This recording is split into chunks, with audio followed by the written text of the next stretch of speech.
তো hello guys, তোমরা কেমন আছো? আজকে এই গুড়ি গুড়ি বৃষ্টি দেখা আমার তো অনেক থাই সুপ খাইতে এমনিতেও মন চাইতেছিল কয়দিন ধরে। এই বৃষ্টি দেখা আরও মন চাইতেছে। তো দেখো, আমি ব্যালকনিতে থাই পাতা লাগাইছিলাম, ওগুলো ছিঁড়া নিলাম। এখন আমি তোমাকে থাই সুপ বানানো দেখাবো।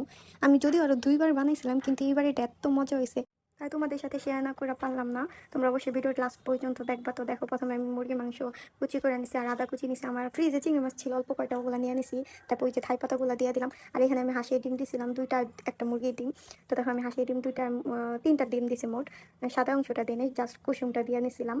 তারপর আমি চিলি সস দিছি, আমার চিলি সস অল্প একটু ছিল। তারপর আমি টমেটো সস বেশি করে দিছি, সয়া সস দিছি 2 চামচ। কর্নফ্লাওয়ার, এই যে থাই সুপের যে প্যাকেটটা দোকানে বিক্রি করে, ওইটা আমি একটা দিয়ে নিছিলাম। একটু মজা লাগে, একটু লেবুর রস দিয়ে নিছি, সামান্য একটু লবণ আর চিনি, ব্যাস। আর তোমাকে কোনো কাজ নেই। তারপর তোমরা পানি দিয়ে নিবা তোমাকে পরিমাণ মতো। তারপর এটাকে তোমরা চুলায় বসাই দিবা। তারপর 20 থেকে 25 মিনিট তোমরা এটা মিডিয়াম আঁচে রান্না করবে। রান্না করলে এটা থাই স্যুপটা রেডি।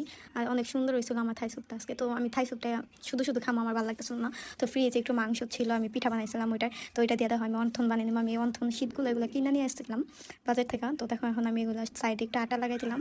তারপর মধ্যে একটু এই যে মাংসগুলো দিয়ে তোমরা তোমার মন মতো ডিজাইন করে নেবে, যে আমি 2টা ডিজাইন দেখাই দিলাম। আর ডিজাইনগুলো অনেক সহজ, তোমরা বাসায় একবার ট্রাই করলে পারবা। তো দেখো আমার কতগুলো হয়েছে। তো এগুলো আমি তেলটা একটু হালকা গরম করে এই যে অন্থনগুলো দিয়ে আমি মুচমুচো করে বাইচে নিলাম, একদম লাল করে।